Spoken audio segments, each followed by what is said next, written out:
ஜெப வேலையில சகோதரர் சொன்ன வண்ணமாய் அந்த குவைத்தில் நடந்த பிரச்சனைகள் நமக்கு எல்லாருக்குமே தெரியும். கர்நாடகாவில் இன்னைக்கு நடந்து கொண்டு இருக்கிற பிரச்சனைகள் நமக்கு தெரியும். உங்களுடைய அந்த ஃபிலிம் ஸ்டார், அந்த கொலைகள், அந்த வழக்குகள் நிறைய பேர் எங்க பார்த்தாலும் தெரிஞ்ச ஒன்லி ப்ராப்ளம், பிரச்சனை. இதுதான் நம்ம இன்னும் எல்லா பக்கத்திலையும் கேட்டுக்கொண்டு இருக்கிறோம். அந்த மத்தியில் நம்மளுடைய வாழ்க்கையில் கர்த்தரை துதிக்க தேவன் சில வாய்ப்புகளை தரும் பொழுது அதை உணர்ந்து கர்த்தருடைய பிரசன்னத்தில், ஆண்டவரே இது மத்தியில் எல்லாம் இவ்வளவு பிரச்சனை இந்த உலகத்தில் நிரம்பி நிற்கும் பொழுது நாங்கள் ஒரு மனதாய் உண்மை ஆராதிக்க எங்க வாழ்க்கையில ஒரு நாள் கூட, ஒரு நிமிஷம் கூட தந்தீர்கள் என்றால் அதற்கு உங்களுக்கு நன்றி. கரங்களை உயர்த்தி ஆண்டவருக்கு நன்றி. ஹல்லேலூயா. இது தேவ கிருபை. நம்மளுடைய வாழ்க்கையில் ஒவ்வொரு நாளும் ஒவ்வொரு நிமிஷமும் நாம் நடத்தப்படுவது தேவனுடைய கிருபை. அப்படி என்றால் ஒரு பெரிய கேள்வி, பிரச்சனையே இல்லையான்னு கேட்டால் எல்லா வாழ்க்கையிலும் பிரச்சனை இருக்கு. யாருக்கு தான் பிரச்சனை இல்லை? யாருக்கு தான் கவலை இல்லை? யாருக்கு தான் ஆன்சைட்டி இல்லை? அது இல்லாத மனுஷனே கிடையாது. அந்த வேத வார்த்தை நமக்கு சொல்லி தருகிற ஒரு பெரிய காரியம் உண்டு. இவைகளின் மத்தியில கர்த்தருக்காக வாழ்வது நம்மளுடைய கடமை. ஹல்லேலூயா.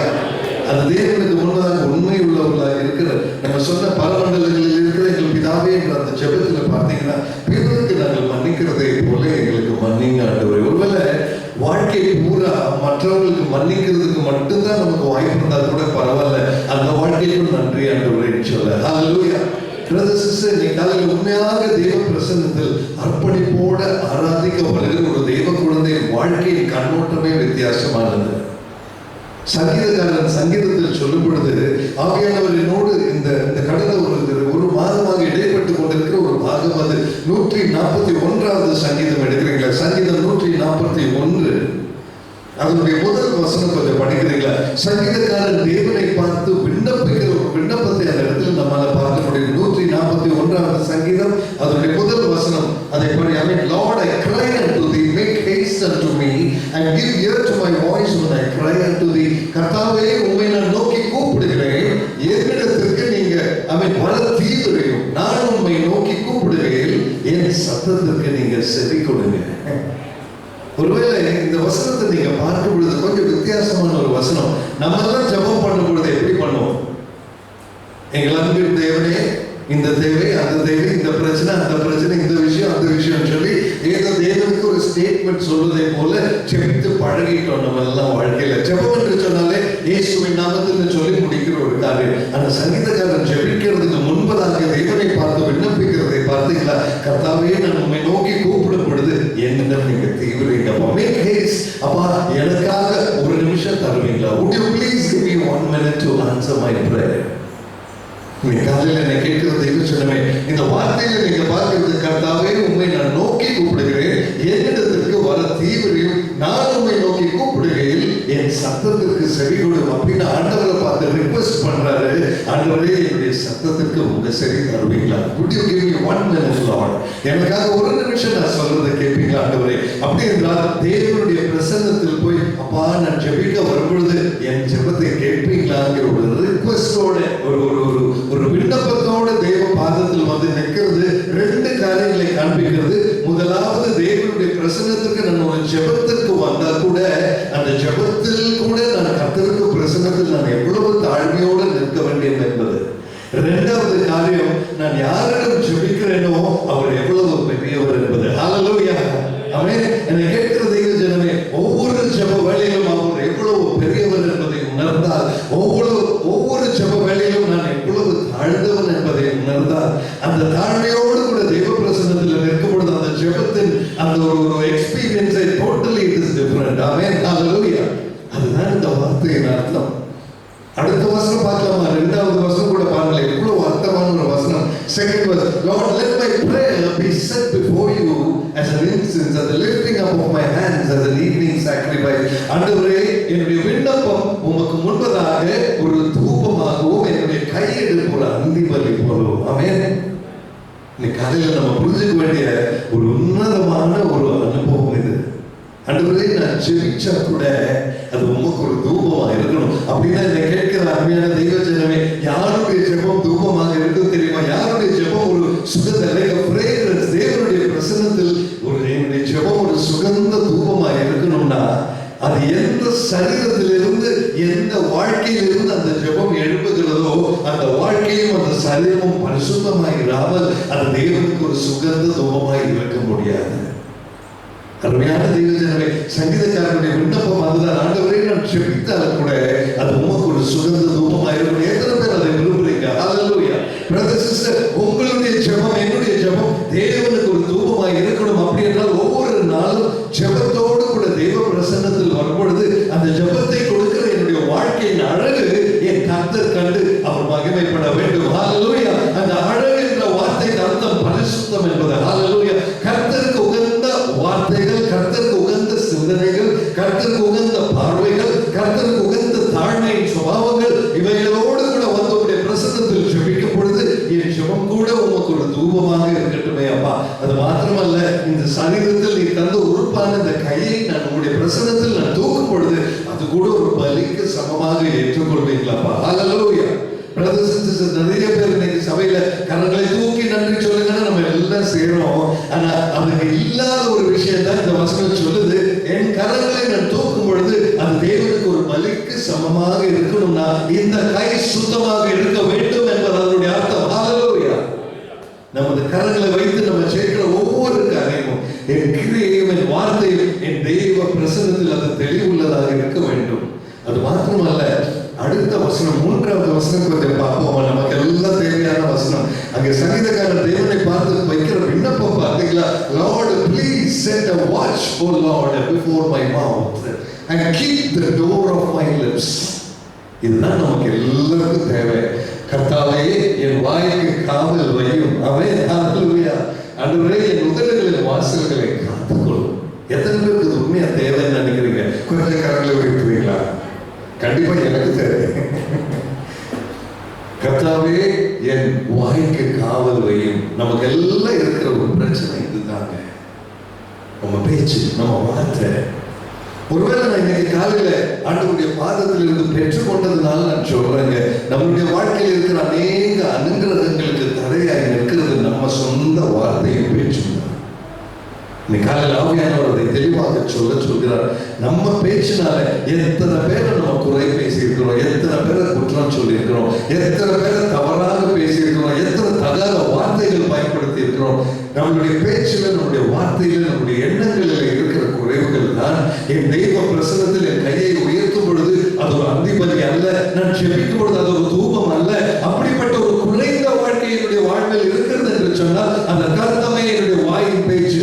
ஆகையால் சங்கீதக்காரன் தெய்வ பிரசன்னத்தில் வந்து கேட்கிறார், கர்த்தாவே, என் வாய்க்கு நீங்க காவல் வைக்குவீங்களா? என் உதடுகளின் வாசல்களை, Lord, please keep the door of my lips. என்னுடைய வாய் திறக்கிற அந்த கதவை நீங்க கண்ட்ரோல் பண்ணுங்க.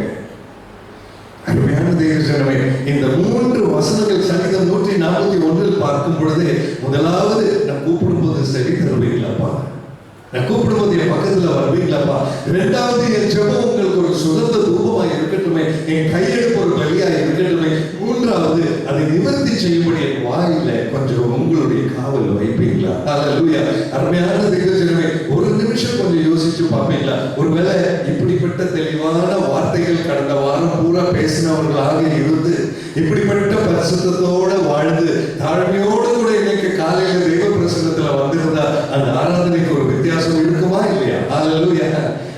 அந்த ஆராதனை இல்லாதவர்களாகத்தான் நாம் வந்திருக்கிறோம் என்ற உண்மையை ஒரு நிமிஷம் நம்ம உணரும்படியாக ஆவியானவர் இந்த வேலையை எதிர்பார்க்கிறார்.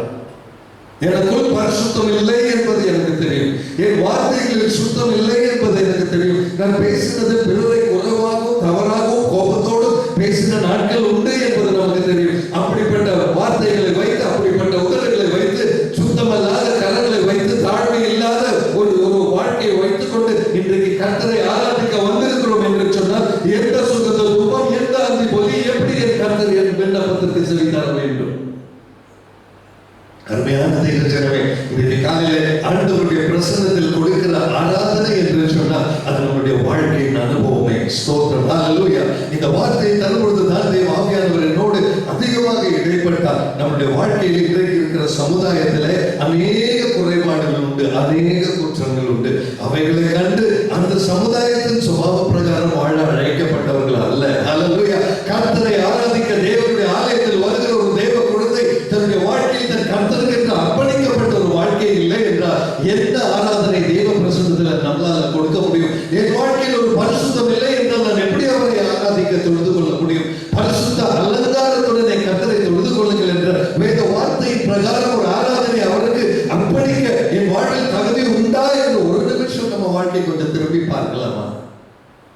அருமையான தெய்வ ஜனமே, இந்த வசனத்தை நான் தியானித்துக் கொண்டு இருக்கும் பொழுதுதான் ஏன் சங்கீதக்காரன் அப்படி தேவ பிரசனத்தில் சொல்லி இருக்க வேண்டும்? ஒருவேளை வேதாகமத்தில் சங்கீதம் எழுதின ஒரு சங்கீதக்காரனுடைய வாழ்க்கை நம்மை விட கண்டிப்பாக பரிசுத்தமாய் இருந்திருக்க வேண்டும் அல்லவா? அப்படி நம்மை விட பரிசுத்தமான தெய்வத்தை அறிந்து வாழ்ந்த ஒரு சங்கீதக்காரனுக்கே இந்த விண்ணப்பம் என்றால் எவ்வளவு தூரம் இந்த அர்ப்பணிப்பை தேவ பிரசன்னத்தில் நம்ம வைத்திருக்கிறோம். ஒருவேளை நான் சிம்பிளா கேட்கிறேங்க, எத்தனை பேர் நம்ம தேவனை பார்த்து என் பேச்சை நீங்க கண்ட்ரோல் பண்ணுங்கப்பா, என் வார்த்தைகளை நீங்க கண்ட்ரோல் பண்ணுங்கப்பா, நீங்க அனுமதிக்காம ஒரு வார்த்தை கூட நான் பேசக்கூடாது, என்னை சமர்ப்பிக்கிறேன், என்னை ஒப்புக் கொடுக்கிறேன்னு சொல்லி இருக்கிறவங்க நம்ம எத்தனை பேர்? ஹல்லேலூயா. இன்னைக்கு காலையில் இதை தான் தேவாவியானவர் எதிர்பார்க்கிற பரிசுத்தமும் தெளிவும் அவர் பிரசன்னத்தில் அந்த அர்ப்பணிப்போட நிற்க கர்த்தர் நம்மை எதிர்பார்க்கிறார். காரணம் என்ன தெரியுங்களா? பரலோக ராஜ்யத்தில் பிரவேசிக்காதவன் யார் என்று சில வசனங்கள் வேதாகமத்தில், நம்முடைய வேதாகமத்தில் உண்டு. அதை தான் தேவாவியானவர் எனக்கு இந்த 3வது வசனத்தை படிக்கும் பொழுது அவர் வெளிப்படுத்தினார். உங்க வேதாகமத்தை கொஞ்சம் திருப்புறீங்களா? கலாத்தியர் 5வது அதிகாரம் அதனுடைய 19வது வசனம் 20வது வசனம். கலாத்தியர் 5:19-20 அங்கு ஒரு 17 சுபாவங்கள் கொடுக்கப்பட்டிருக்கிறது. நீங்க அதை கவனமா பார்க்கும்படி யாராவது ஒருவர் அதை கொஞ்சம் சத்தமா படிக்க முடியுமா? தமிழில் கலாத்தியர் 5:19 படிக்கும்படி நான் கேட்டுக்கொள்கிறேன். எஸ்.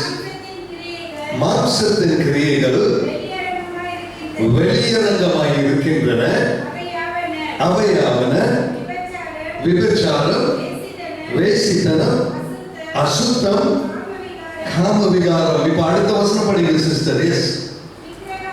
விக்கிரகாராதனை, பில்லி சூன்யம்.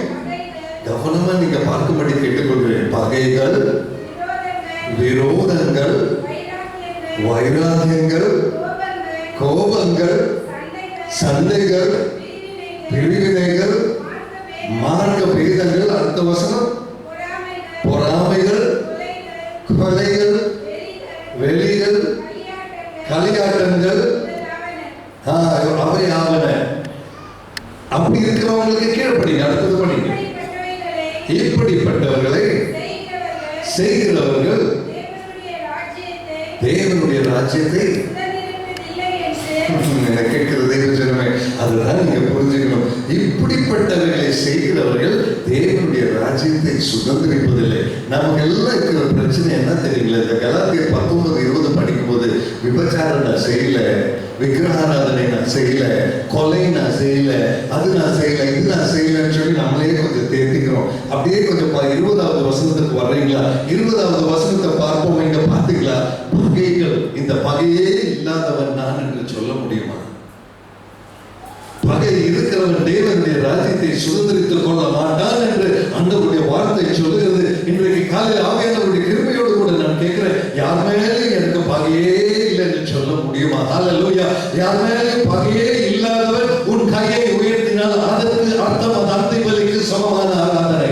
ஹல்லேலூயா. யார் மேலும் பகை இல்லாதவன் உன்னுடைய துதி கர்த்தருக்கு ஒரு தூபமானது. ஹல்லேலூயா. my dear brothers and sisters, ஒருவர் மேல கோபத்தை வச்சு பகை வச்சு அந்த வார்த்தைகளை பாருங்களேன். பகைகள், விரோதங்கள், எத்தனை பேர் மேல விரோதம் வைத்திருக்கிறோம்? விரோதம் வைக்கிறவன் தேவனுடைய ராஜ்யத்தை சுதந்திரிக்க மாட்டான். விரோதம் வைத்திருக்கிறவனுடைய ஜெபம் கர்த்தருடைய பிரசன்னத்தை எட்டாது.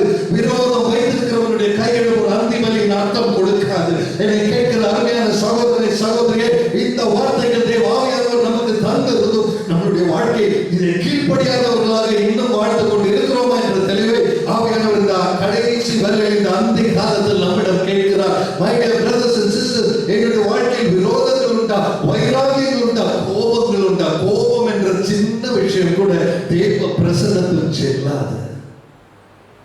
Dear brother sister, இந்த வசனத்தை படிக்கும்போது இதைத்தான் ஆவியானவர் உணர்த்தினார். பெரிய பெரிய விஷயங்கள் இருக்கிறது. விக்கிரகாராதனை இருக்குது, விபச்சாரம் இருக்குது, கொலைபாதங்கள் இருக்கு, மார்க்க பேதங்கள் இருக்கு. அதை எல்லாம் நீ விட்டால் கூட உங்ககிட்ட கோபம் இருந்தா, வைராகியம் இருந்தா, விரோதம் இருந்தா, பகை இருந்தா, சண்டை இருந்தா, பிரிவினை இருந்தா, நீ தேவனுடைய ராஜ்யத்தை காண மாட்டாய். அருமையான சகோதரி சகோதரியே, இது இல்லாத ஒருவர் கூட இன்னைக்கு இந்த சபையில இல்லை என்பதுதான் நம்மளுடைய உண்மை.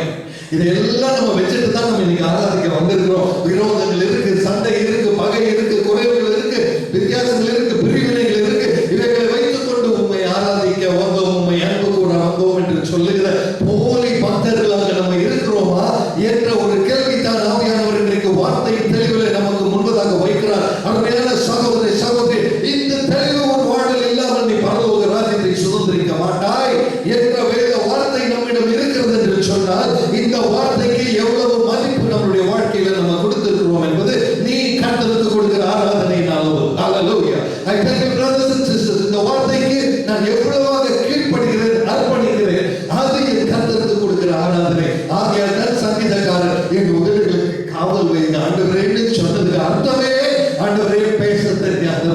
வார்த்தையின் சுத்தம் இல்லாதவனா, உம்மை ஆராதிக்க தகுதியற்றவனா, என் வாய் மேல நீங்க காவல் வைக்கலன்னு என்னால உம்மை ஆராதிக்க முடியாதப்பா. தயவு செய்து எனக்கு கிருபைக்காக நான் கூப்பிடும் போது எனக்கு செவி கொடுங்க. உங்களுடைய பாதத்தில் வந்து இருக்கும் பொழுது எனக்காக இறங்கு வைக்கலாமா? ஹalleluya. கரங்களை உயர்த்தி தேவனுக்கு ஒரு நன்றி சொல்லலாமா? This is the holiness with which you got to worship your God.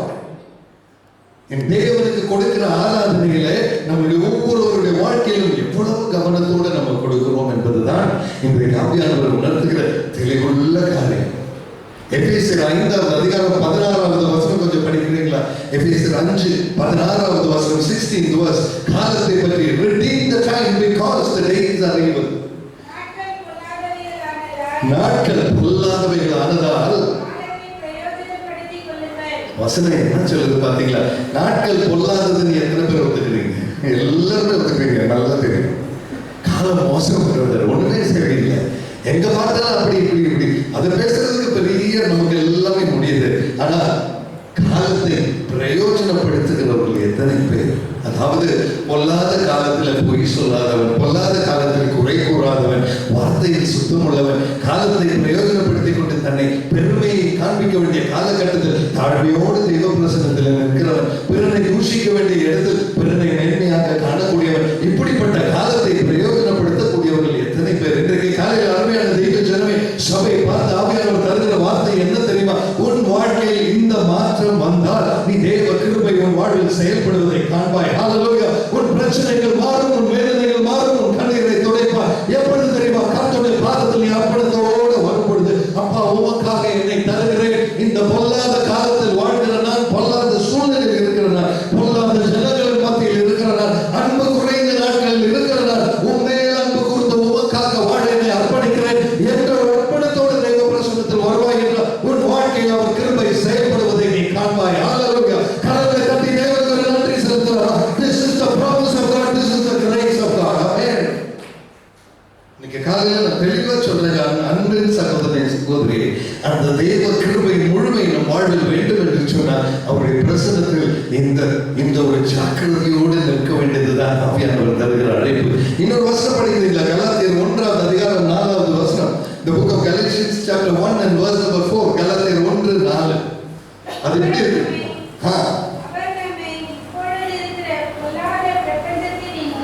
எப்படி சிஸ்டர்? அந்த முதல் லைன் இன்னொரு முறை படிக்கிறீங்களா? அவர் நம்மை இப்பொழுது இருக்கிற என்ன பிரபஞ்சம்? அப்படின்னா வேத வார்த்தையே சொல்லுது, நீ இப்போ வாழ்ந்துட்டு இருக்கிற பூமி பொல்லாத பூமியப்பா. இந்த பொல்லாத பூமியிலிருந்து அவர் நம்மை பொல்லாத பிரபஞ்சத்திலிருந்து விடுவிக்கும்படி நம்முடைய பிதாவாகிய தேவனுடைய சித்தத்தின்படியே நம்முடைய பாவங்களுக்காக தம்மை தாமே அவர் ஒப்புக் கொடுத்தார். அருமையான தெய்வ ஜனமே, இயேசு கிறிஸ்து சிலுவையில் நமக்கு பலியானது எதற்கு தெரியுமா? இந்த பொல்லாத பிரபஞ்சத்தின் சூழ்நிலையிலிருந்து நீங்களும் நானும் விடுதலை பெற. இன்னைக்கு காலையில் நான் உங்ககிட்ட கேட்கிறேன், எத்தனை பேர் இந்த பொல்லாத பூமியின் சுவாசத்திலிருந்து விடுதலை பெற்றேன் என்று சொல்ல முடியும்? கரங்களை தூக்க முடியுமா? ஹalleluya. ஆண்டவரே, நான் பொய் சொல்லாதவன், நான் பொறாமை இல்லாதவர், நான் சண்டை கொண்டாதவர், நான் கோபப்படாதவர், என் வார்த்தையில் சுத்தம் இல்லாத சுத்தம் உள்ளவன், ஆகிய இந்த பிரபஞ்சத்தில் இருந்து நான் விடுதலை பெற்றவன், உம்முடைய தாசன், உம்முடைய குழந்தை என்று சொல்லக்கூடியவர்கள் நாம் எத்தனை பேர்?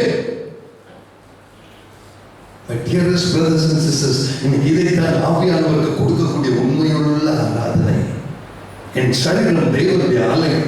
என் சரீரத்திலிருந்து வாழ்கிற வார்த்தைகள் அவருக்கு ஒரு சுகந்த தூபம். என்னுடைய அவயவங்களை நான் உயர்த்தும் பொழுது அது அவருக்கு ஒரு அந்திபலி, அது அவருக்கு ஒரு மகிமை. அப்படிப்பட்ட ஒரு ஆராதனை கொடுக்கிற ஒரு பட்சத்தில் என் வாழ்வில் இருக்கிறதா? ஒரு விஷயம் நம்முடைய சொந்த வாழ்க்கை கொஞ்சம் திரும்பி ஒவ்வொருத்தரும் நம்ம பார்ப்போமா? Are we so clear in the presence of God that we know that our worship is very different in His presence? நான் கொடுக்கிற ஆராதனை அவருக்கு உயர்ந்ததாக இருக்க வேண்டும் என்பதை அறிந்து நான் இருக்கிறேன். அதே எபேசியர் 5னுடைய 10வது வசனம் கொஞ்சம் படிக்கிறீங்களா? எபேசியர் 5:10வது வசனம். 10th verse please. Yes. நமக்கு கொடுக்கப்பட்டிருக்கிற கடமை பார்த்தீங்களா? Test and prove, or proving what is acceptable unto the Lord. கர்த்தருக்கு பிரியமானது இன்னதென்று நீங்க என்ன செய்யணுங்க? அருமையான தெய்வ ஜனமே, இது யாரோ வந்து உங்களுக்கு உதவி போகிற காரியம் அல்ல, இது நீ செய்ய வேண்டிய கடமை. கர்த்தருக்கு பிரியமானது என்னன்னு நீ சோதித்து அதன் பிரகாரம் நடக்க வேண்டிய கடமை உனக்கு உண்டு. அருமையான தெய்வ ஜனமே, நம்ம எல்லாம் சொல்றோம், பாஸ்டர் அங்க அந்த பிரச்சனை இருந்ததுனால தான் நான் இப்படி பேசுறேன், அவங்க அப்படி சொன்னதுனால தான் நான் இப்படி பேசுறேன், ஆண்டவருடைய சூழ்நிலை எல்லாம்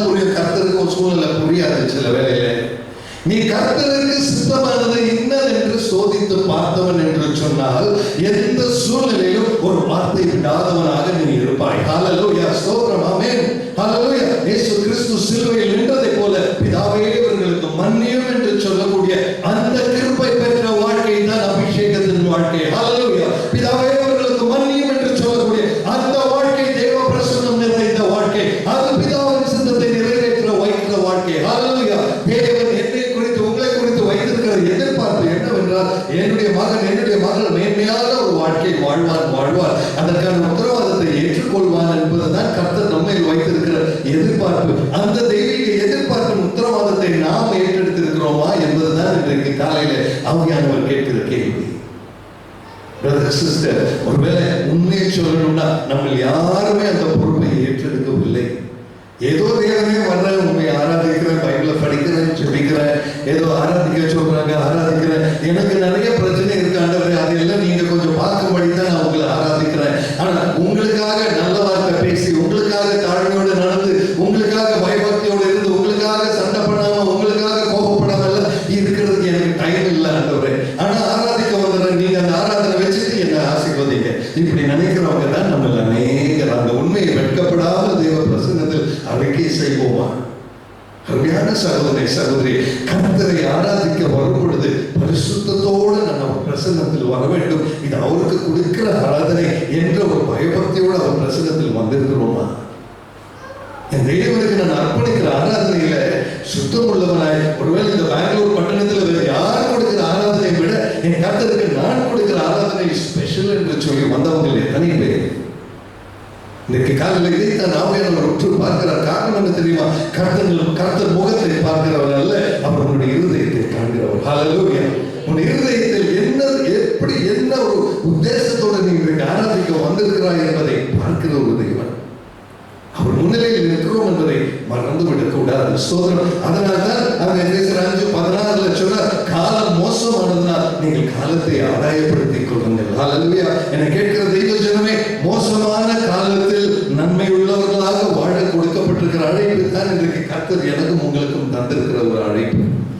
எபேசியர் 6:13 கொஞ்சம் பார்க்கலாம். The book of Ephesians 6:13 அவைகளை தீங்கு நாளிலே அந்த தீங்கை நீங்கள் எதிர்க்கவும், சகலத்தையும் செய்து முடித்தவர்களாய் இருக்கவும், திராணி உள்ளவர்கள் ஆகும்படிக்கு தேவனுடைய சர்வாயுதத்தை எடுத்துக் கொள்ளுங்கள். Brother, sister, இங்கிலீஷ்ல பாருங்க, take the whole armor of God that he may be able to withstand in the evil day, having done all to stand. நீ நிற்கும்படியாக எல்லாவற்றையும் செய்து முடித்தவனாக நிற்கணும். Having done everything that you may stand in the presence of God. கர்த்தருடைய பிரசன்னத்தில் நிற்கணும்னா நீ எல்லாவற்றையும் செய்தவனாக இருக்கணும். அப்படின்னா பகை இல்லாதவர், சண்டை இல்லாதவர், கோபம் இல்லாதவர், பொறாமை இல்லாதவர், பிறரை பரிகசிக்காதவர், இவைகளை செய்து முடித்தவனாய் நீ நின்றால் தீங்கு நாளிலே கர்த்தர் உன்னை பாதுகாப்பார். ஆமென். ஹல்லேலூயா. பிரதர் சிஸ்டர், நமக்கு கிறிஸ்தவர்களுக்கு இருக்கிற பெரிய பிரச்சனை என்ன தெரியுமா? அடுத்தவங்க குறை சொல்லிட்டு என்ன ஆசீர்வாதம் ஆண்டவரே கேட்கிற பழக்கம். இன்னைக்கு காலையில அதில் ஒரு தெளிவு உண்டாகும்படியாக ஆவியானவர் இந்த வார்த்தையை தருகிறார். Let us be careful. இன்னொரு வசனம் படிக்கலாமா? கொலோசியர் 4:5 அதே வார்த்தை மீண்டும் வேதாகமம் சொல்கிறது. நீங்க பாப்பீங்க. கொலோசியர் 4:5 படிக்கலாம் please. Yes, 4 and 5. Walk in wisdom towards them that are without, redeeming the time. புறமே இருக்கிறவர்களுக்கு முன்பதாக ஞானமாய் நடந்து காலத்தை பிரயோஜனப்படுத்திக் கொள்ளுங்கள். என்னை கேட்கிற தெய்வ ஜனமே, புறமை உள்ளவர்களுக்கு பொறாமை இருக்குங்க, புறமை உள்ளவனுக்கு சண்டை இருக்குங்க, புறமை உள்ளவனுக்கு கோபம் இருக்குங்க, அவன் பிறரை குறை சொல்லுவாங்க. அவனுக்கு முன்பதாக நான் ஞானமாய் நடக்கிற வித்தியாசம் உள்ளவனாக இருக்கிறேன். இதுதான் ஆண்டவருடைய வார்த்தையின் வடிவம். Are you somebody who's walking right before the people who are outside? வெளி உலகத்தில் இருக்கிறவனுக்கும் உனக்கும் வித்தியாசம் உண்டா என்று சிம்பிளாக கேட்கிற ஒரு வார்த்தை அது. இன்றைக்கு காலையில என்னை கேட்கிற தெய்வ ஜனமே, பிறரை குறை சொல்வது நம்மளுடைய பழக்கம் என்று சொன்னால், இன்றைக்கு காலையில ஆண்டவருடைய வார்த்தையின் வெளிச்சத்தில் தயவு செய்து அதை விட்டு விடுவோமா? தெய்வ பிரசன்னத்தில் அது அவருக்கு அருவருப்பான காரியம். இன்று காலை தெய்வ பிரசன்னத்தில் நான் இதை தெளிவாக நான் சொல்வதற்கு ஒரு காரணம் உண்டு. பொறுமை உள்ளவனுக்கு முன்பதாக நீ காலத்தை பிரயோஜனப்படுத்திக் கொள்ளும்படி ஆண்டவருடைய வார்த்தை ஒரு எச்சரிப்பை நமக்கு தருகிறது என்று சொன்னால் அதுதான் நம்மளுடைய கடமை. ஹல்லேலூயா. இதை அறிந்து உணர்கிறவர்களுக்காக நான் தேவனை ஸ்தோத்திரிக்கிறேன். நாம் வாழ கொடுக்கப்பட்ட இந்த வாய்ப்பு, இந்த சமுதாயம், இந்த ஜெனரேஷன்ல கர்த்தர் நம்மை வைத்திருக்கிறார் என்று சொன்னால், பொறுமை உள்ளவனுக்கு உன்னுடைய வாழ்க்கை வித்தியாசமாக இருக்க வேண்டும். ஆமென். உன்னை எதிர்க்கிறவனுக்காக ஜெபிக்கிறவனாக நீ இருக்க வேண்டும். உன்னை குறை சொல்லுகிறவனை நேசிக்கிறவனாக நீ இருக்க வேண்டும். பிறருடைய பாரங்களை சுமக்கிறவனாக நீ இருக்க வேண்டும். பிறருக்கு அன்பல்லாமல் வேறு எதுவும் நினைக்காதவனாக நீ இருக்க வேண்டும். ஆகையால் ரோமர் புத்தகத்தில் சொல்லுகிறது, அன்பை தவிர வேறு ஒரு கடனும் உங்களில் இல்லாதிருப்பீர்களாக. அன்பு என்ற கடனை தவிர. இன்னைக்கு காலையில் அருமையான தெய்வ ஜனமே, கர்த்தருடைய சபை என்றால், தேவனுடைய குழந்தை என்றால், பிறனை வெறுக்கிறவன் அல்ல, பிறனை நேசிக்கிறவன். கரங்களை வெறுக்கிறவன் நன்றி சொல்லலாம். ஹல்லேலூயா. என் வாழ்க்கையில் இன்றைக்கு வரைக்கும் யாரையாவது வெறுத்து இருக்கிறேன்னா அந்த வெறுக்கத்தக்க கிரியைகள் அவங்க கையில் இருந்திருந்தால் அதையும் மன்னிக்க என்னை அர்ப்பணிக்கிறேன் அப்பா, உடைய கிருபை எனக்கு தருவீங்களா? ஹல்லேலூயா. அது நீ தேவனுக்கு கொடுக்கிற ஆராதனை, அது நீ கர்த்தருக்கு செலுத்துகிற காணிக்கை.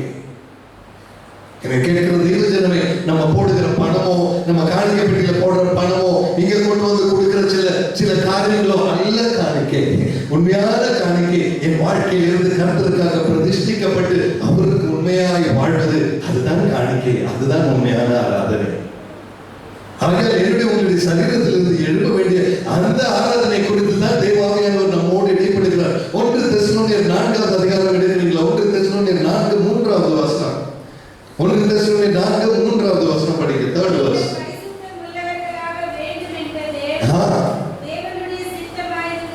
ஆமென். போது சிஸ்டர், ஆமென். நீங்கள் பரிசுத்தம் உள்ளவர்களாய் இருக்க வேண்டும் என்பது என்னங்க? அதுதாங்க தேவ சித்தம். It is the will of God that your sanctification, you should abstain from fornication. கர்த்தருடைய சித்தம் நீங்கள் பரிசுத்தமாய் இருக்க வேண்டும் என்பது. இன்னைக்கு காலையில சபையை பார்த்து நான் கேட்கிறேங்க, அந்த முதல் 2 வரி படிக்கிறீங்களா? நீங்கள் பரிசுத்தம் உள்ளவர்களாக வேண்டும் என்பதே தேவனுடைய சித்தமாய் இருக்கிறது. அது தேவ சித்தம்னா நான் பரிசுத்தனாய் இருக்கிறேன்னு சொல்றவங்க எத்தனை பேர்? இந்த காலையில சபையை பார்த்து நான் கேட்கலங்க, நான் பரிசுத்தமா இருக்கிறேன் பிரதர்னு தைரியமா சொல்லக்கூடியவங்க எத்தனை பேர்? அப்படி சொல்ல முடியலன்னா அந்த தேவ சித்தத்தை நான் நிறைவேற்றாதவன் என்பதை நாமே ஒத்துக்கொள்கிறோம் என்பது தானே அதனுடைய அர்த்தம்.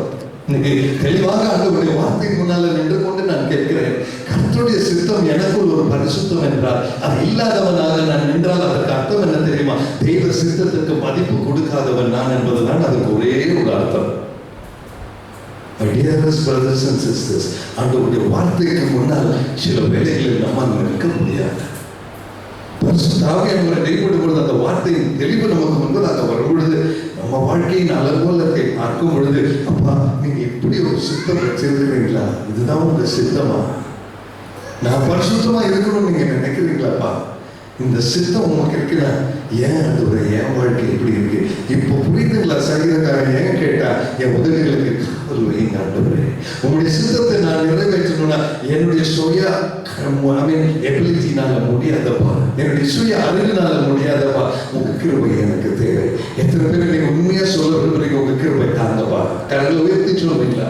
கிருபை அவங்களே சப்பா, வாழ்க்கையை குறைவுள்ளவன் ஆண்டவரே, நான் உங்களுடைய சித்தத்தை நிறைவேற்றி பரிசுத்தமாய் வாழ்கிறவன் அல்லப்பா. உன் சித்தத்தை நிறைவேற்றாதவன். இன்றைக்கு ஒரு வசனம் கூட உங்க முன்னால நான் வைக்க விரும்புறேங்க.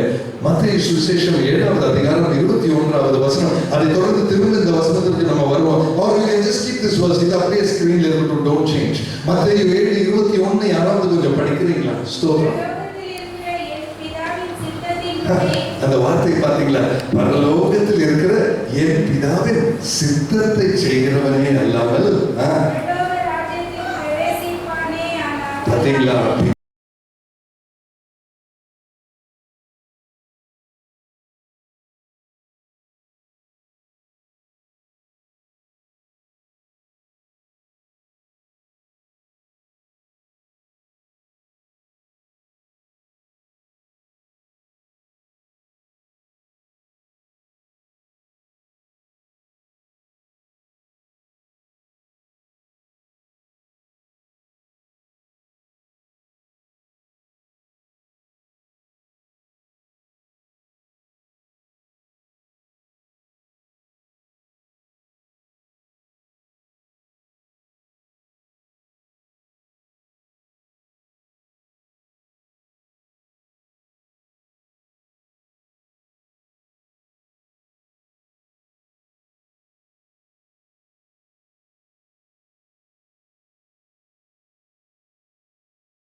பிதாவின் சித்தத்தை செய்கிறவன் மாத்திரம்தான் பரலோக ராஜ்யத்தில் பிரவேசிப்பானே அல்லாமல் என்னை நோக்கி ஞாயிற்றுக்கிழமை சர்ச்சுக்கு வந்து கர்த்தாவே கர்த்தாவே கூப்பிடுறவன் அதுல பிரவேசிக்க மாட்டான். Oh my dear brothers and sisters, I tell you, நான் இந்த சர்ச் இந்த ஆலயத்தினுடைய மெம்பருங்க, நான் எல்லா ஞாயிற்றுக்கிழமை வருவேங்க, காணிக்க போடுறேங்க, உபவசிக்கிறேங்க, சர்ச்சைக்கு சப்போர்ட் பண்றேங்க, நல்ல காரியம் பிரதர் சிஸ்டர். ஆனா அதை மட்டும் நீ செஞ்சதுனால நீ பரலோக ராஜ்யத்தில் பிரவேசிக்க மாட்டாய் என்ற இயேசு கிறிஸ்து நேரடியாக சொன்ன வார்த்தை மத்தேயு 7:21. பரலோகத்தில் உள்ள பிதாவின் சித்தத்தை நிறைவேற்றாதவனே அல்லாமல் வேறு யாரும் பரலோக ராஜ்யத்தில் பிரவேசிப்பதில்லை. பிதாவின் சித்தம் என்ன? அதுதான் இந்த ஸ்கிரீன்ல இருக்கிற இந்த வார்த்தை. பிதாவின் சித்தம் நீ பரிசுத்தம் உள்ளவனாய் வாழ வேண்டும் என்பது. அல்லேலூயா. நீ காலையில நம்மளை பார்த்து கேட்கிறேங்க, பிதாவின் சித்தம் நீ பரிசுத்தமாய் வாழ வேண்டும் என்பது இருக்கும் பொழுது, அந்த சித்தத்தை அறிந்தவனாய் நீ இருக்கும் பொழுது, இன்றைக்கு உன் வாழ்க்கையில் அந்த பரிசுத்தம் இருக்கிறதா என்ற கேள்விக்கு ஒரு விசை நம்மால பதில் சொல்ல முடியுமா? ஆமாண்டவரே, உன் சித்தத்தை செய்து பரிசுத்தத்தோடு வந்திருக்கிறேன் என்று சொல்லக்கூடிய சகோதர சகோதரிகள் எத்தனை பேர் நாம் இந்த ஆலயத்திற்குள்ளே? This is what the Holy Spirit is sensitive about. Brother, sister, இதை குறித்து தான் பரிசுத்தாவியானவர் கர்சனை உள்ளவர்களாக இருக்கிறார். நமக்கெல்லாம் விஷயங்கள் என்ன தெரியுமா?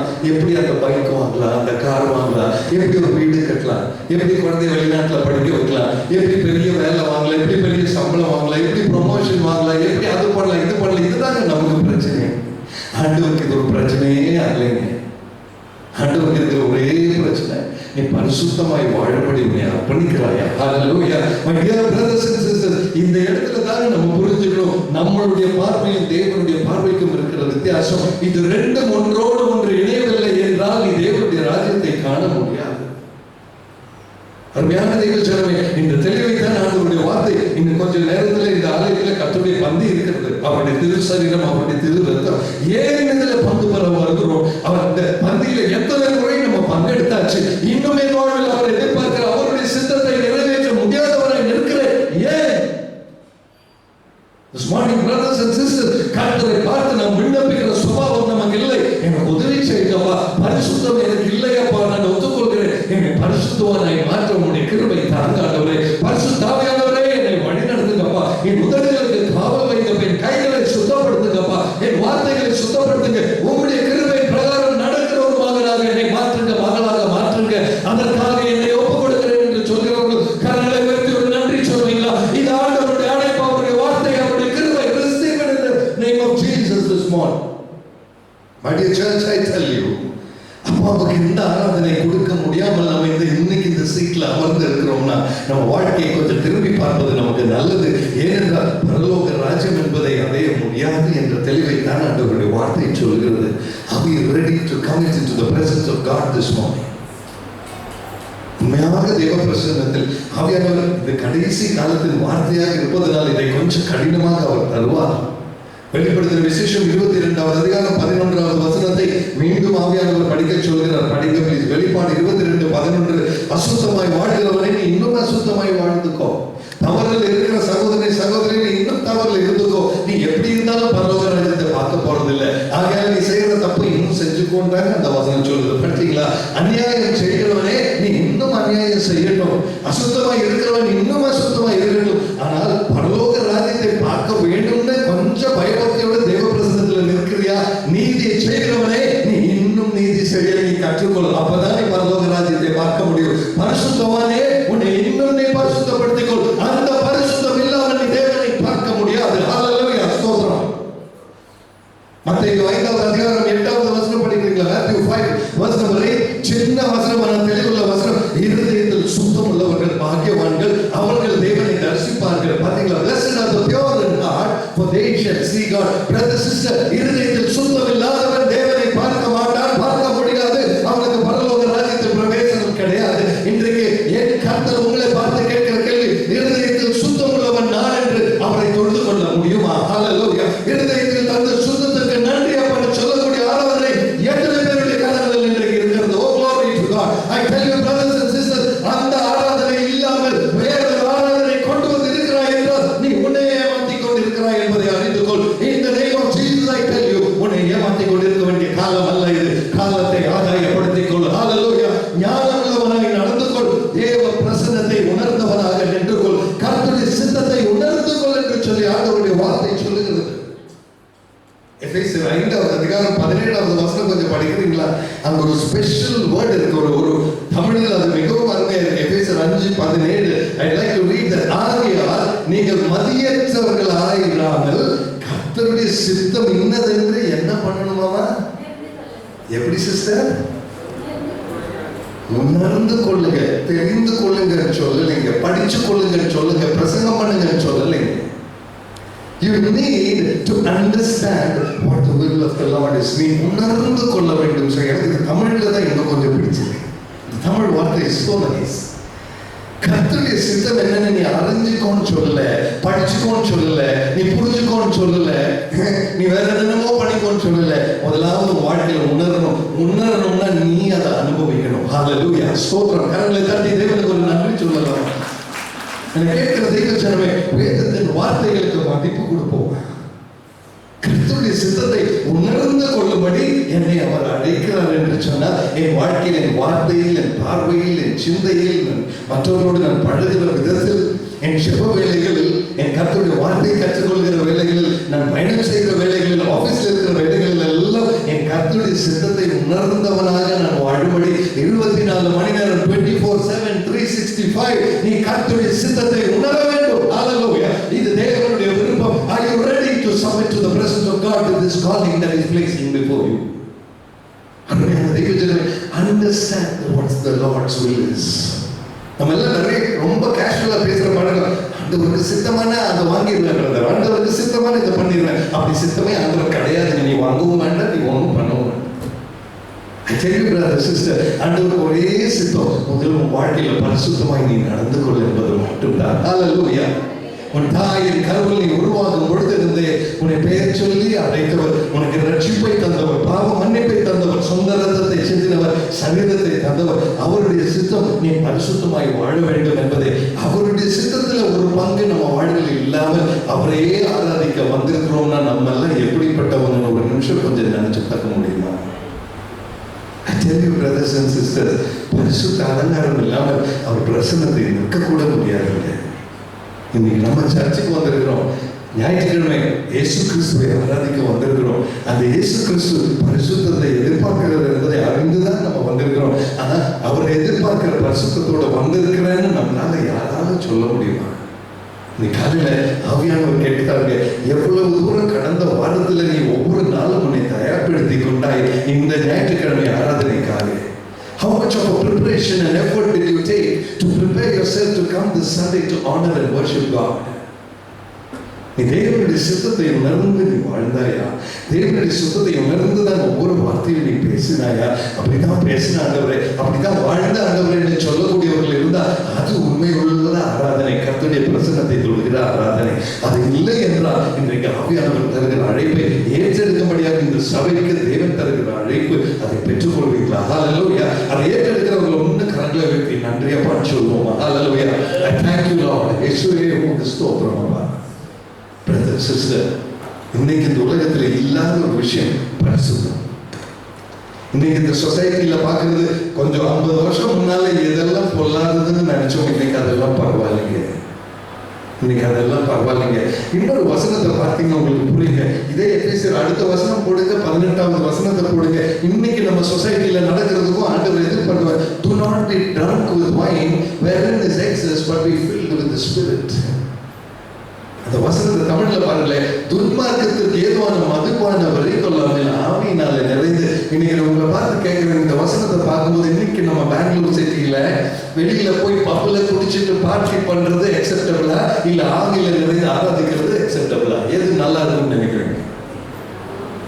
இன்னைக்கு அங்கே போய் குடிச்சு பார்ட்டியில பிக் ப்ரூஸ்கிலையும் அங்கேயும் இங்கேயும் போய் பெரிய பெரிய பப்புல போய் நல்லா டான்ஸ் ஆடி கூத்தாடி வந்தேன்னா நீ லைஃப்ல வாழ தெரிஞ்சவன், நீ பெரிய ஸ்டேட்டஸ் உடையவன், நீ பெரிய வாழ தெரிஞ்சவன். நிறைய பப்பு இருக்கு கோரமங்கலம் எம்ஜி ரோட்ல, அங்கெல்லாம் போயிட்டு வந்தேன்னா நீ பெரிய வாழ்க்கையில நீ வளர்ந்துட்டப்பா, நீ ஏதோ லைஃப் ஸ்டைல் தெரிஞ்சுட்டப்பா. இதுதான் இன்னைக்கு இந்த நம்ம உலகம். ஆனா ஆண்டவருடைய வார்த்தை என்ன சொல்ல தெரியுமா? துன்மார்க்கத்துக்கு ஏதுவான அந்த மதிப்பானத்தில் நீ வெறி கொள்ளாமல்.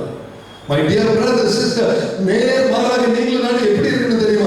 நாங்க பப்புக்கெல்லாம் போலீங்க, நாங்க குடிக்கெல்லாம் போலீங்க, நாங்க சர்ச்சுக்கு வந்து ஜெபிக்கிறோங்க. அப்படி ஜெபிக்கிற நீ ஆவியினால் நிறைந்தவனாய் இருக்கிறாயா?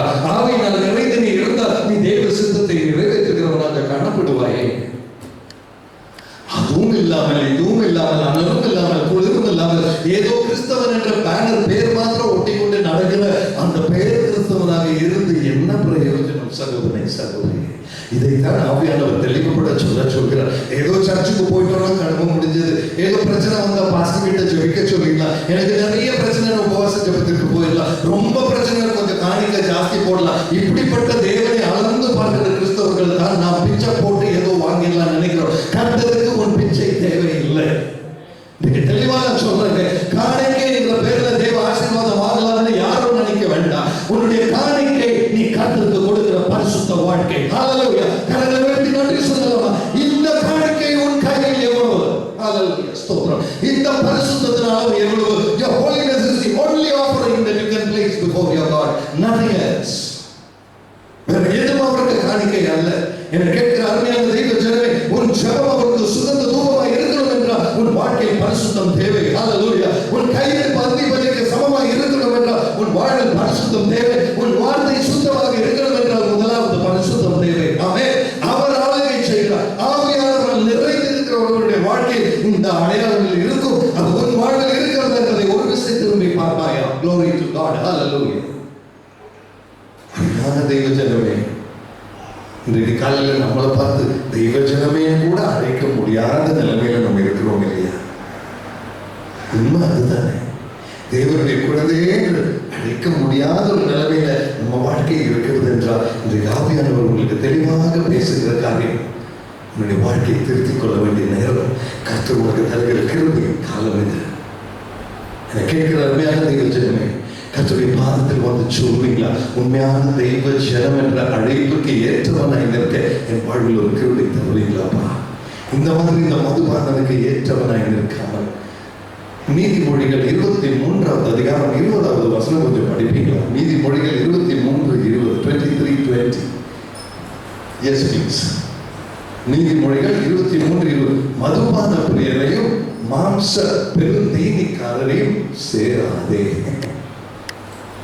இங்கிலீஷ்ல தான் அது கொஞ்சம் நல்லா புரியும். Do not be among wine bibbers and among riotous eaters of the flesh. அதாவது அந்தந்த ரெஸ்டாரண்ட்ல போய் புது புது சாப்பாடு சாப்பிடணும்னு சாப்பாட்டுக்காக ஓடுறவனே, மதுபானத்துக்கு பின்னால ஓடுறவனே, அவன் கூட சேராத ஆண்டவருடைய வார்த்தை சொல்லுதுங்க. இன்னைக்கு எங்க பார்த்தாலும் பம்பு பார்ட்டி, எங்க பார்த்தாலும் ரெஸ்டாரண்ட், ஹோட்டல், கேஃபே, இதுதான் இந்த உலகம் பூரா இருக்கு. இன்னைக்கு ஆண்டவருடைய வார்த்தை தருகிற தெளிவு பார்த்தீங்களா? கடைசி காலத்தில் மனுஷன் தன்னுடைய சரீரத்தின் பிரியத்திற்காக மதுபானத்தையும் உணவுகளையும் விரும்புகிறவனாக இருக்கு. அந்த ரெஸ்டாரண்ட் போனீங்களா? இங்க சாப்பிட்டீங்களா? அந்த பிரியாணி சாப்பிட்டீங்களா? இந்த சிக்கன் சாப்பிட்டீங்களா? இதுவே நமக்கு எல்லா விஷயமா போச்சு ஒருத்தர் பார்க்கும்போது இல்லையா? அங்க ஆர்டர் பண்ணீங்களா? ஸ்விக்கில வாங்கணும், ஜொமேட்டோல வாங்கணும், நல்லா இருந்தது, நீங்க ஆர்டர் பண்ணுங்க. இதுதான் நம்ம பெரிய இன்ட்ரெஸ்டே வாழ்க்கையில. இந்த இன்ட்ரெஸ்ட் தான் வசனம் எடுத்து காமிக்குது. Be careful brother sister. அப்படி ஒரு அடையாளம் உங்க வாழ்க்கையில் இருக்குன்னு இன்னைக்கே கொஞ்சம் கண்ட்ரோல் பண்ணிக்கோங்க. அந்த வார்த்தையை சொல்லுகிறது. தெளிவாக தேவ வார்த்தைக்கு முன்பதாக நிற்கும் பொழுதுதான் God is sensitive to even the smallest things that we do. சின்ன விஷயங்களை குறித்து கூட கர்த்தர் உன் வாழ்க்கையில் தெளிவுள்ளவனாக இருக்கும்படி தேவன் எதிர்பார்க்கிறார். 19வது வசனத்தை கொஞ்சம் படிப்போமா? அடுத்த வசனத்துக்கு நம்ம வரும்பொழுது 19th verse, Hear thou my son and be wise and guide thine heart in the way. மகனே, நீ செவி கொடுத்து ஞானமடைந்து உன் இருதயத்தை நல்வழியில் நடத்து. உன்னை நான் வந்து நடத்துவேன்னு சொல்லல, உன் இருதயத்தை நீ நல்ல வழியில் நடத்துன்னு சொல்லியிருக்க முதல்ல. ஹல்லேலூயா. நிறைய கிறிஸ்தவர்களுக்கு இருக்கிற பிரச்சனை தான். ஆண்டவர் நடத்தினா நடக்கிறேன் பாஸ்டர், அவருக்கு சித்தமான நான் வாழ்றேன், பரிசுத்தமா வாழணும்னு ஆசை இருக்கு பாஸ்டர், அவர் உதவி செஞ்சா நான் வாழ்றேன், என்னால முடியல. உன்னால முடியலன்னா அவர் உதவி செய்ய போறதும் இல்லை. அதுதான் இந்த வார்த்தையின் அர்த்தமே. நீ முதல் முயற்சி நீ எடுக்கவில்லை என்றால் பரிசுத்த ஆவி என்ற தேற்றரவாளர், பரிசுத்த ஆவி என்ற உதவியாளரின் உதவி உனக்கு கிடைக்காது. அவர் யாருக்கு உதவுவார் என்றால் தன்னை தானே தேவ பிரசன்னத்தில் அர்ப்பணத்தோடு கர்த்தருக்கென்று நான் வாழ்வேன் என்ற நிச்சயத்தோடு தீர்மானத்தோடு சமர்ப்பத்தோடு நிற்கிற ஒருவனுக்கு ஆவியானவர் உதவி செய்வார். ஹல்லேலூயா. கரங்களை தட்டி நன்றி சொல்லலாமா? இந்த ஆவியானவர் உதவி இன்றைக்கு நமக்கு தேவை. ஆமென். தெய்வ ஜனமே, அவருடைய உதவி இல்லாமல் நம்மால் வாழ முடியாது. அந்த உதவி தேவை என்றால் நல்வழியிலே நீ நடந்து கொள்ள உன் இருதயத்தை ஞானத்தோடு நடத்திக் கொள். I tell you brothers and sisters, இது என்னுடைய உங்களுடைய உத்தரவாதம். இதைத்தான் தெய்வ பிரசன்னத்தில் இன்றைக்கு ஆவியானவர் நம்மை பார்த்து வைத்திருக்கிற எதிர்பார்ப்பு கூட. அந்த நல்ல வழியில் நடந்து கொள்ள என் வாழ்வில் இடம் உண்டா? உங்க குடும்ப சூழ்நிலை கொஞ்சம் திரும்பி பார்ப்பீங்களா? மனைவி மேல கோபமா இருக்கலாம், கணவன் மேல கோபம் இருக்கலாம், எரிச்சல் இருக்கலாம், குடும்பத்தில் மற்ற நபர்கள் உங்களுக்கு துரோகம் செஞ்சிருக்கலாம், உங்களுக்கு விரும்பினதை செய்யாமல் இருக்கலாம். அவர்களை கூட வெறுக்க உனக்கு வாய்ப்பு இல்லை என்று சொல்லி தருகிற ஆண்டவருடைய வார்த்தை நல்லதா, அவர்களை வெறுப்பது நல்லதா? இந்த காலையில் நான் சொல்றேங்க, யாராவது உங்க குடும்பத்துல நிறைய சிக்கல்கள், பிரச்சனைகள், ரிலேஷன்ஷிப் இஷ்யூஸ் இருக்கிறீங்கன்னா ஆண்டவருடைய வார்த்தை உங்களுக்கு நேராக வருகிறது. அப்படிப்பட்ட சூழ்நிலையில் இருக்கிற மகனை, மகளே, நீ கர்த்தரை ஆராதிக்க ஆரம்பிப்பாயா? ஹல்லேலூயா. பிறனுடைய குறைகள் பார்க்காமல் தேவனுக்கு நன்றி சொல்ல கர்த்தரை ஆராதிக்க நீ பெற்றிருக்கிற வாய்ப்பு என்பதை அறிந்து கொள். எதிர்ப்புகள் அதிகரிக்கும் பொழுது, சூழ்நிலைகள் மோசமாகும் பொழுது கர்த்தருக்கு உண்மையான ஆராதனை செலுத்த அதை விட நல்ல வாய்ப்பு வேற இல்லை என்பதை அறிந்து தேவனை தொழுது கொள்வியா? ஹல்லேலூயா. உன்னால் முடியாத சூழ்நிலையில் நீ தேவனை ஆராதிக்கும் பொழுது, உன்னால் முடியாத சிச்சுவேஷன்ல நீ கர்த்தருக்கு நன்றி சொல்லும் பொழுது, உன் சூழ்நிலையை மாற்றுகிற ஒரு தேவன் உண்டு. ஹல்லேலூயா. அவர் பெரிய காரியங்களை செய்வார். அவர் ஒரு விடுதலை தருவார். You will see the hand of God do amazing things, supernatural things in your life. Amen. Hallelujah. இதுதான் தேவ கிருபை. இதுதான் கிருபை பெற்ற மகனுடைய வாழ்க்கை. பவுலும் சீலாவும் நடு ராவிலே சிறைச்சாலையில சங்கிலிகளால் கட்டப்பட்ட பொழுது ஆராதிக்க எந்த சௌகரியமும் இல்லைங்க, எந்த ஆராதிக்கத்தக்க காரணங்களும் இல்லைங்க. ஆனால் அவர்கள் நடு ராவிலே தேவனை ஆராதித்தார்கள். வேதனையுடைய சரீரத்தோட, காயமுடைய சரீரத்தோட, சங்கிலிகளால் கட்டப்பட்ட தண்டனையில் சிறை கைதிகளாக நிற்கப்படுது கர்த்தரை ஆராதித்தார்கள். என்னை சிறை கைதியாக மாற்றின தேவனே உமக்கு ஸ்தோத்திரம். என்னை கேட்கிற தெய்வ ஜனமே, உன் சூழ்நிலை அல்ல விஷயம், உன்னுடைய இதயத்திலிருந்து வருகிற ஆராதனை தான் விஷயம். ஹல்லேலூயா. I give glory to God. உன் சூழ்நிலை எவ்வளவு மோசமா இருக்கட்டும், மோசமான சூழ்நிலை நடுவில் இருந்து ஆராதிக்க கிடைக்கிற வாய்ப்பு, அது தேவனுக்கு மகிமை. ஹல்லேலூயா. I tell you brothers and sisters, give glory to God. அது எப்பவுமே உன் வாழ்க்கையில வராது. ஆமென். சில வேதனையின் அனுபவங்கள் என்றைக்குமே நீ விரும்பினாலும் கிடைக்காது. வேதனையை கட்டும் ஒரு வாழ்வில் உண்டா, அது கர்த்தரை ஆராதிக்க உகந்த சமயம். ஆராதிக்க முடியாதுன்னு உலகம் சொல்லும் பொழுது, ஆராதிக்க முடியாதுன்னு உன் புத்தி சொல்லும் பொழுது, ஆராதிக்க முடியாதுன்னு உன்னுடைய ஃபீலிங்ஸ் சொல்லும் பொழுது, உன் இருதயத்தை சமர்ப்பித்து உண்மை ஆராதிக்க வந்திருக்கிறேன், அன்பு கூற வந்திருக்கிறேன். ஹல்லேலூயா. அப்படி என்று தேவனை ஆராதிக்க முடியுமா? அதல்லவா உன் வாழ்க்கையின் உகந்த காணிக்கை, உகந்த ஆராதனை. Receive it in the name of Jesus this morning. அந்த ஆராதனை செலுத்தக்கூடியவர்கள் எத்தனை பேர் கடலை தட்டி கர்த்தருக்கு ஒரு நன்றி செலுத்தலாமா? Let them receive that glory. Hallelujah. உன் வாழ்க்கை கர்த்தரை ஆராதிக்க தேவன் கொடுத்த வாய்ப்பு. Remember and receive that. அவருக்கு ஆராதனை செலுத்தாமல் வேறொரு வாழ்க்கையில் அர்த்தமே இல்லைங்க. இன்னைக்கு இதைத்தான் தேவாவியானவர் தெளிவாக எடுத்து சொல்கிறார். காரணம் என்ன தெரியுங்களா? வெளிப்பாடு 17வது அதிகாரம் 14வது வசனம். இந்த சபையில் ஏற்கனவே ஒரு செய்தியில் இந்த வார்த்தையை நான் கொடுத்திருக்கிறேன். மீண்டும் ஆவியானவர் அதை சொல்கிறார். வெளிப்பாடு 17:14 அதனுடைய கடைசி வார்த்தை பார்த்தீங்களா? 17வது அதிகாரம் 14வது வசனம். எஸ், அவர் ஆட்டுக்குட்டியானவரை கர்த்தாதி கர்த்தாவும் ராஜாதி ராஜாவுமாய் இருக்கிறபடியினால் அவர்களை செழிப்பார். ஆனால் அந்த ஆட்டுக்குட்டியானவரோடு கூட இருக்கிறவர்கள், அழைக்கப்பட்டவர்கள், தேர்ந்தெடுக்கப்பட்டவர்கள், அவர்கள் உண்மையுள்ளவர்கள். ஹல்லேலூயா. அழைக்கப்பட்டவர்கள் தான் இந்த சபையில் இன்னைக்கு நம்ம இருக்கிறோம். தேர்ந்தெடுக்கப்பட்டதுனால இந்த செய்தியை நம்ம கேட்கிறோம். ஆனால் இதில் உண்மை உள்ளவர்கள் எத்தனை பேர்? என்னை கேட்கிற தெய்வ ஜனமே, ஆட்டுக்குட்டியானவரோடு நீ இருக்கணும்னா பிதாவின் சித்தத்தை நிறைவேற்றினவன் மாத்திரம்தான் பரலோக ராஜ்யத்தில் இருப்பார். இருதயத்தில் சுத்தமுள்ளவர்கள் மாத்திரம்தான் தேவனை தரிசிப்பார்கள். அப்படிப்பட்ட ஆட்டுக்குட்டியானவரோடு கூட இருக்கிறவர்கள், அழைக்கப்பட்டவர்கள், தேர்ந்தெடுக்கப்பட்டவர்கள், உண்மையுள்ளவர்கள். இன்றைக்கு உன் வாழ்க்கை கோபத்தினுடைய ஏரியாவில் உண்மை உண்டா? சண்டையினுடைய ஏரியாவில் உண்மை உண்டா? பகையுடைய ஏரியாவில் உண்மை உண்டா? பொறாமையுடைய ஏரியாவில் உண்மை உண்டா? பரிகாசத்தினுடைய ஏரியாவில் உண்மை உண்டா? அதில் நீ உண்மை உள்ளவனை, ஞானம் உள்ளவனை நடந்து கொள்கிற உண்மையுள்ளவன் ஆட்டுக்குட்டியானவரோடு கூட காணப்படுவார். கரங்களை உயர்த்தி நன்றி சொல்லலாம். ஹல்லேலூயா. பிரதர், சிஸ்டர், இந்த அசிங்கத்தை வைத்து வாழ்கிறவன் ஆட்டுக்குட்டியானவரோடு கூட இருக்க முடியாது. இன்றைக்கு உன்னுடைய வாழ்க்கையின் நிலைமை எப்படி என்பதை ஒரு விஷயம் தேவ பிரசன்னத்தில் சற்று சோதித்து பார்க்க முடியுமா? Is there somebody that you don't like or hate in life? வாழ்க்கையில கோபத்தோடு இருக்கிறீங்களா யார் மேலேயாவது? அதுக்கான காரணங்கள் நிறைய இருக்கலாங்க. அந்த காரணத்தை எல்லாம் கொஞ்சம் விட்டுட்டு உன் புத்தி சொல்லணும், அவன் அப்படித்தானே, இவன் இப்படித்தானே, அவன் அப்படித்தானே. பிரதர்ஸ், அந்த புத்தியை கொஞ்சம் கழட்டி விட்டுட்டு உங்க வார்த்தை சொல்லுகிறதப்பா, அதுக்காக என் புத்தியை நான் கழட்டி விடுறேன். ஹல்லேலூயா. உங்க வார்த்தை சொல்லுகிறதப்பா, அதுக்காக என் ஃபீலிங்ஸை நான் இல்லாம பண்றேன். உங்க வார்த்தை சொல்லுதப்பா, அதற்காக என் சூழ்நிலையை நான் கழட்டி விடுறேன். உங்களுடைய பாதத்தில் என்னை சமர்ப்பிக்கிறேன்னு சொல்லி கடலை தட்டி தேவனுக்கு ஒரு மகிமை செலுத்தலாம். ஹல்லேலூயா. பிரதர், சிஸ்டர், கர்த்தருக்காக எதை விடுகிறாயோ 1000 மடங்கு உன்னை அவர் ஆசீர்வதிப்பார். ஆமென். ஹல்லேலூயா. கர்த்தருக்காக ஸ்டேட்டஸை விடுங்க, கர்த்தருக்காக ஈகோவை விடுங்க, கர்த்தருக்காக சில ஆட்டிட்யூடை விடுங்க. தேவ பிரசன்னத்தில் வந்து, Lord, I receive your grace and I humble myself. என் உதடுகளுக்கு காவல் வைங்கப்பா. பேசக்கூட தெரியாதவன் நான் ஆண்டவரே. நான் கூப்பிடும்போது எனக்கு செவி கொடுங்கப்பா. உங்க ஒரு நிமிஷம் எனக்கு தருவீங்களாப்பா. இந்த தாழ்மை என்னை கேட்கிற தெய்வ ஜனமே, பரிசுத்தத்தோட வந்து தெய்வ பிரசங்கத்தில் உட்காரும் போது தாங்க, அப்பா நீங்க பெரியவர், எனக்காக ஒரு நிமிஷம் என்ன சொல்றது கேட்பீங்களான்னு கேட்க மனசு எப்போ வரும் தெரியுமா? பரிசுத்தத்தோடு நிற்கும் போது தாங்க அது முடியும். சும்மா அது வாயின் வார்த்தை அல்ல, அது கர்த்தருக்கு செலுத்துகிற மரியாதை.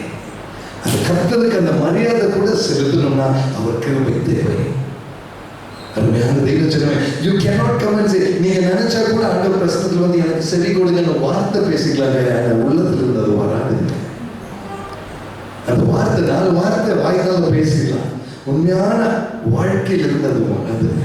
வாழ்க்கையில் இருந்து அது உண்மையா வரணும்னா உனக்கு ஒரு தெய்வீக தொடுதல் தேவை. ஹல்லேலூயா.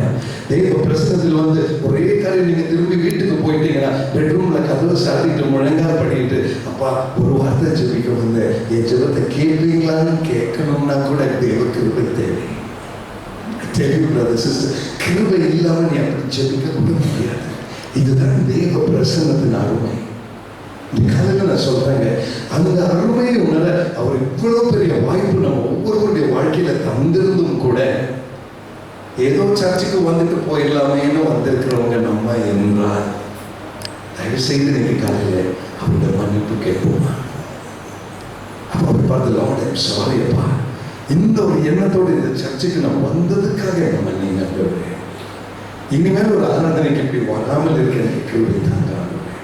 ஆராதனைக்கு போறேன்னா மனத்தாழ்மையோட அலங்காரத்தோடு உண்மை தொழுது கொள்ள அந்த பரிசுத்தம் என் வாழ்வில் தாங்கப்பான்னு கேட்போமா? இன்றைக்கு அதுதாங்க கர்த்தர் விரும்புகிற காரியம். ஒருவேளை அது இல்லாதவர்களாக இன்றைக்கு தேவனை ஆராதிக்கிறோம் என்றால் அவர் தெளிவாக சொல்கிறார், மகனே மகளே, அந்த பரிசுத்தத்தை நாடு, பரிசுத்தத்தை விரும்பு, பரிசுத்தத்துக்காக நடந்து கொள், பரிசுத்தமானே உன்னை இன்னும் பரிசுத்தமாக்கிக்கொள். And this is the call of God, church. இது இல்லாமல் இந்த கடைசி காலத்தில் கர்த்தருக்காக வாழ்வது கஷ்டம். வசனத்தை நீ எப்படி வேணாலும் படிச்சிடலாம், என்ன வேணாலும் பிரசங்கம் பண்ணிடலாம், ஆராதனை எல்லாம் நடத்திடலாம். சொந்த வாழ்க்கை தேவனை சார்ந்ததாக இருக்காது என்று சொன்னால் என்ன பிரயோஜனம்?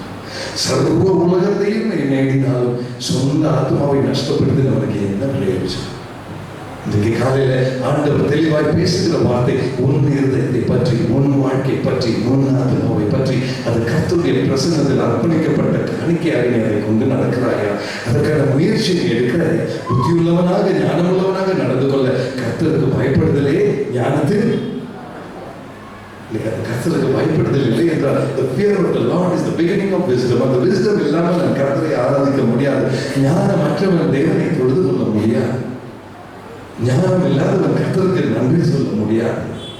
நீங்க சபையை கர்த்தருடைய ஆவியானவர் தெளிவாக இடைப்படுவதனால் உங்கள் முன்னாலே இந்த வார்த்தையோடு கூட நான் கர்த்தருடைய பிரசன்னத்தில் நான் சரணம் அடைகிறேன். ஆண்டவரை பார்த்து சொல்லுவோமா, அப்பா எனக்கு இந்த கிருபை வேண்டும் ஆண்டவரே, இன்னும் பரிசுத்தம் எனக்குள்ள இல்லப்பா, இன்னும் என் வார்த்தையில தெளிவில்லப்பா, மற்றவங்க இன்னும் கோபப்படுறப்பா, இன்னும் பொறாமப்படுறேன், இன்னும் அவனை பார்த்தா எரிஞ்சு வீசுறேன்ப்பா, இன்னைக்கு அந்த கிருபை எனக்கு தருவீங்களா? Please Lord, I humble myself, please give me the grace to honor you through this situation. நான் கடந்து போகிற இந்த பாதையை கூட நான் போகும்பொழுது என்னை தாங்குங்கப்பா. பிறருடைய குற்றத்தை நாங்கள் மன்னிக்கிறதை போல எங்களுக்கு மன்னிங்கன்னு ஜெபிக்க சொல்லி கொடுத்தீங்களே, அந்த சுபாவத்தை எனக்கு தாங்கப்பா. ஹல்லேலூயா. பிரதர் சிஸ்டர், பிறனை மன்னிக்க ரெடியா இருப்பீங்களா? இது ஆண்டவருக்கு நீ கொடுக்கிற காணிக்கை. ஹல்லேலூயா. யார் யாரை மன்னிக்க வேண்டுமோ மன்னிப்பியா சொல்றோம். சோதனைகளுக்குள்ள எங்களை உட்படுத்தாமல் எங்களை நடத்துங்க ஜெபிக்கிறோமே, அவர் உன்னை நடத்துவார். எப்ப தெரியுமா? நீ அப்படி போகும்போது தேவ பிரசன்னத்தில் நீ நிற்கும் பொழுது. இது அல்லவா தெய்வீக அழைப்பு. இன்றைக்கு காலையில் அருமையான சபையை, அருமையான சகோதரி சகோதரி, தேவனுடைய மகனை மகளை உங்களை பார்த்து நான் சொல்றேன், இந்த காணிக்கை கர்த்தருக்கு கொடுக்க உங்களால் முடியும் என்று சொன்னால் இன்னைக்கு காலையில் அதை கொடுப்பீங்களா? அப்பா என்னை அர்ப்பணிக்கிறேன், தீங்கை விட்டு விலகி உமக்காய் வாழ என்னை நான் தருகிறேன் அப்பா, உங்களுடைய பார்வையில் நடந்து கொள்ளும்படி என்னை நான் சமர்ப்பிக்கிறேன் அப்பா. உங்களுடைய வார்த்தைகள் முன்பதாக எங்களுக்கு கிருபை தாங்க. நான் உங்க முகத்தை பார்க்கணும்பா, அதுக்கு இருதயத்தில் சுத்தம் தாங்க ஆண்டவரே. உங்களுடைய சித்தம் செய்யாமல் பரலோகத்தில் பிரவேசிப்பதில்லை என்று சொன்னீரே, உங்களுடைய சித்தம் நான் பரிசுத்தமாக இருப்பது என்றால் அப்படியே வாழ எனக்கு ஒரு வித்தியாசம் தாங்கப்பா. இந்த சொசைட்டி என் மேல் இன்ஃப்ளூயன்ஸ் வைக்கிறதோட உங்களுடைய வார்த்தையினுடைய இன்ஃப்ளூயன்ஸ் என் மேல் தாங்கப்பா. Let your word influence me more than the society, Jesus. Let your word influence me more than the lifestyle, Jesus. Let your word have its control over me. என் வார்த்தைக்கும் வாய்க்கும் காவல் என்னை வழி நடத்துங்க, என் ஆவியாத்ம சரீரத்தின் மேல் காவல் வைங்க, என்னை வழி நடத்துங்கன்னு சொல்லி ஒரு அர்ப்பணத்தோடு தேவ பிரசன்னத்தில் வருவோமா? ஹல்லேலூயா. நம்ம எல்லாம் கண்களை மூடி தலை வணங்கலாமா? கர்த்தருடைய கரங்களில் ஒப்பு கொடுப்போமா? ஸ்தோத்திரம்.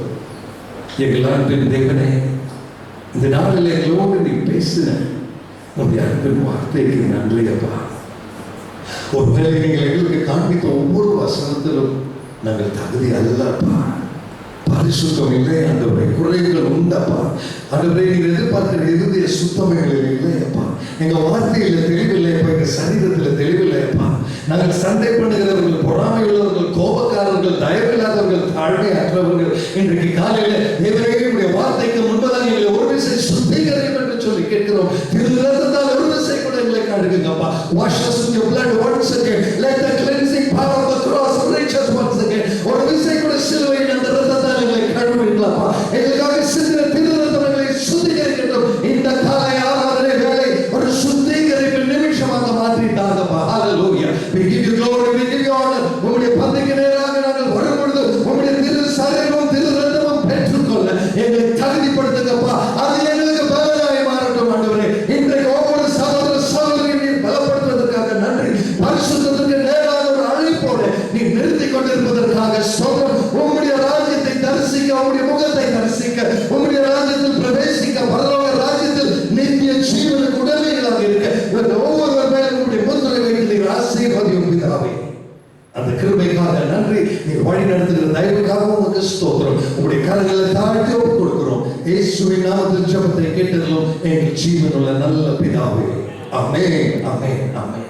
மேலாகவே கர்த்தர் தாமே நம்மை ஒவ்வொருவரையும் இந்த வார்த்தை பிரகாரமாக வாழ ஆசீர்வதிப்பார். Walk in the fear of God and may God bless you. Thank you so much.